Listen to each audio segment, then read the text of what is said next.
Hello everyone, my name is Nisha and I am the YogicAmnesiac. I have seen so much questionable advice on the internet and people seem to buy into it all the time. So today we're going to figure out how to tell a hoax from something that's real and whether or not you should actually try what you're reading about. And this is going to cover yoga and health or any fitness, anything you read online. This will help you decide whether it's real and you should trust it or if you should be a little cautious. So what are you even looking at to begin with? Is this an article or a video or something like that about food and nutrition? Is it about fitness? Is it about medical stuff? What are you looking at and who should be an authority about what you're reading? If you're reading an article about fitness, obviously the person who wrote it should be a fitness instructor or have a fitness background of sorts, or they could be medical, nutritionists can even help, but you want someone with that background. Are you reading an article about something medical? Are you learning to deal with an injury or an illness or something like that? While a fitness trainer can help you, you should be starting with actual medical advice. And if you're really not sure about an article, you should absolutely go see your doctor. This is something that will vary from person to person, so no matter who is writing an article, if it centers around your health, they should make it very clear that maybe this won't work for you, or they should at least convey an understanding that everyone will have a different experience. A really big one that bothers me is when I see articles about food and like dieting and things like that. Is this a nutritionist talking to you or a doctor? While a fitness trainer can suggest things and steer you in the proper direction, and oftentimes they're really well informed about these things, it's not necessarily our job to be able to tell you what diet is right for your body. This is something you should also consult with a doctor or a nutritionist, or you should be listening to your own body and doing your own research. Those are just a few examples though. There are so many more articles out there that will try to tell you that this is really good for you when it really might not be. So absolutely check who the author is or who it is telling you. If it's a video, who is this person talking and why are they an authority? Another big thing is, what does this title even mean? Sometimes you'll run into titles that are confusing or a topic that you may just not know about, and chances are it won't apply to you if you really don't understand it. But if you look at an article and it's asking you something like, how do you balance your body's pH level? Do you even know what that means? If you don't understand what that means, this article might not be for you, or it might not even be an article about something that's real. So this person claims to be an authority on something. They have a fitness background, a medical background, something that applies to what they're talking about. What is their certificate though, and where is it from? An even better question is, do they even have a certificate or a degree, or are they just an enthusiast? While an enthusiast is not someone to be completely disregarded, and oftentimes people just happen to know a lot about a subject even though they haven't studied in it, it is something to keep in mind, especially if you're looking for advice from a complete stranger. If they do have a certificate or something like that, where did they get it? Obviously degrees have to come from universities and they're very regulated, but in the yoga world, yoga certification is not that regulated. We rely a lot on the Yoga Alliance to tell us whether an institution is real, an organization is real, if they should be trusted. They kind of take care of everything. So if there's a yoga instructor, go check out their certification, see where they got it from, and see if it's approved by the Yoga Alliance. Even if their certification is not approved by the Yoga Alliance, that doesn't mean that it's a bad one. It just means that that program has not submitted their course and curriculum to the Yoga Alliance or whoever else we're talking about. So just keep in mind that it doesn't mean it's bad, but you should be careful, and just keep that in mind that I don't know if this is something I should trust. It has not been approved by a broader organization who is in charge of this. If you're going to a doctor, obviously they are regulated by a medical board and things like that. As a fitness instructor, we're also very responsible for your health. We can damage you if we're doing things improperly and don't know what we're doing. So it's really important that this person knows what they're talking about, and a certificate is just a way to prove that. Keep in mind, really anyone can claim to be a fitness instructor or can say, oh, I can show you how to do things, but they won't necessarily know what's going on. So just because they say they're a fitness instructor does not mean they are a certified fitness instructor. So you read this article or watched a video or found information about something and you want to do it. What do you want to do and why do you want to do it? That's a really big question, and this will kind of help you build on to the next few points we're gonna make. So just think about that really quickly, and what are you planning on getting out of this program or whatever that we've just discovered? Understand the effects of what you're about to do. A really, really good example of this is meal replacement. People will take a drink, like a smoothie or something, and rather than eating breakfast or lunch, they will drink something.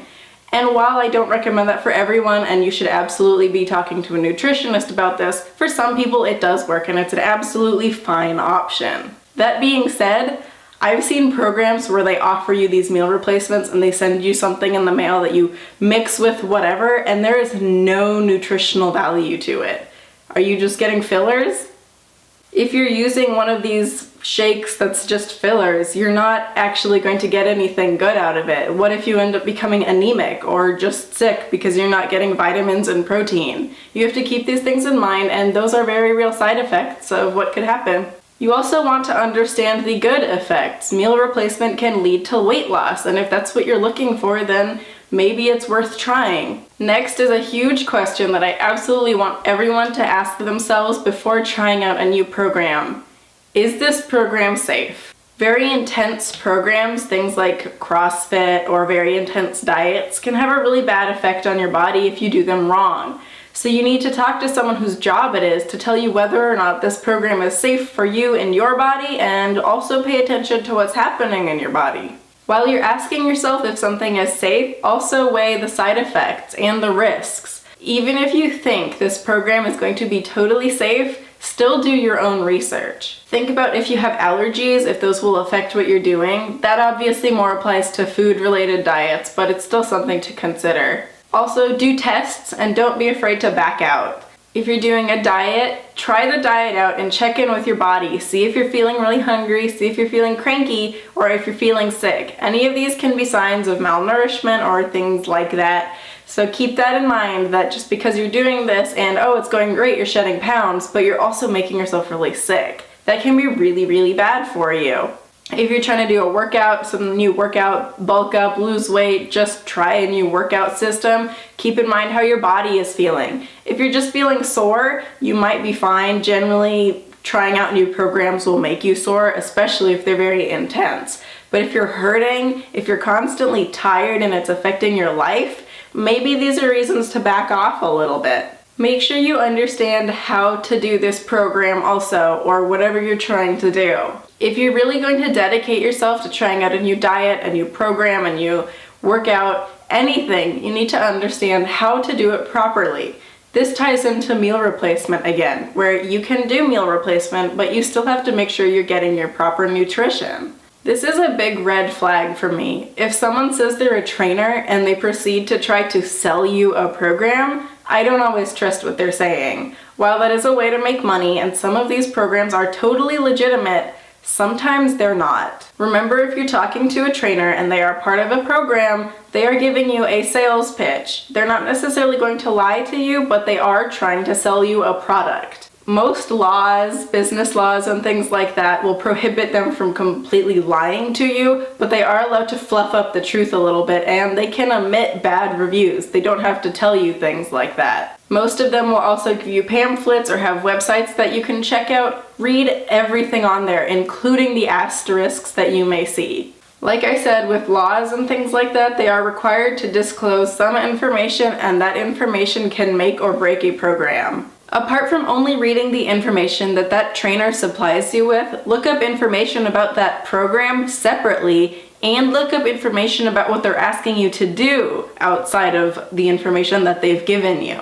Looking up information outside of that program may just show you that you're being overcharged, or it could reveal much more, like this program is actually bad for you, or you just shouldn't be doing it. Looking up what they're asking you to do goes under what we previously talked about understanding what you're doing. If they're asking you to do meal replacements, if they're asking you to do certain exercises, anything, look it up. Try to figure out what it is, what it'll do to your body, and why it works, what it should do, and what it shouldn't be doing. This is something I briefly touched on a few seconds ago, but are their statements approved by the FDA? If they are not, there will be a little asterisk and it will say, this statement has not been approved by the FDA. That's at least the laws in the United States. I'm not sure about laws in other countries or who is like the Food and Drug Administration in different countries, but most places will have something like that. They'll try to regulate it. The government does not want you to be putting stuff in your body that will kill you or make you sick. So check it out, and if it says a statement is not approved by the FDA or if the product is not approved by the FDA, you might want to look into that and think that it might not harm you, but it might also not do what they're claiming that it will do. The FDA is there to keep you safe and for them to sell you products that aren't fake. So you know that things like acetaminophen will cure a headache, and that's why the FDA was like, yes, you can take this. It's safe and they're not lying. If it's not been approved by the FDA, they could be lying. The biggest thing I want to emphasize about anyone, a fitness instructor, health advisor, nutritionist, doctor, anyone, even if they're trying to sell you something, is they should be explaining what they're telling you very clearly, and you should understand what's going on, what every single term they use means. If they're using these fluff words, which are just really big fancy words, they might not be real. They might be just trying to sound smart and throw words around to confuse you and make you think that they know more than you.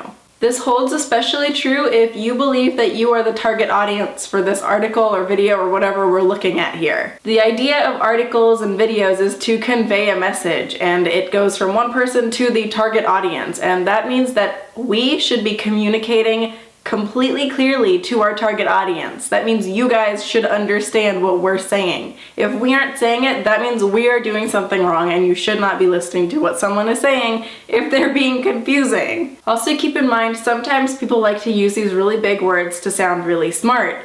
But for the sake of clarity, there are usually words that are way more simple and way more straightforward that more people will understand. At the end of the day, you want to feel like this person is looking out for what's the best for you. Whether they are a fitness instructor or a doctor or just someone on the internet checking something out and recommending what they found. While I believe that most articles that you'll find on the internet are not necessarily ill-intentioned, it is something to just keep in mind that it might not be right for you, and there are a lot of steps you should go through before you completely trust this article. This is really important if your main source of information is online. In person, we're able to modify things as we hear you, as you reply, as we see you, all sorts of things that we get feedback. But if we're not able to get that feedback, we need to be able to be really clear and let you know what's going on and what's safe and if it might not be safe. So check out and don't be afraid to do research. Sometimes people just forget to say things and they don't mean any harm. So don't run around calling people out saying that they're lying or cheating you.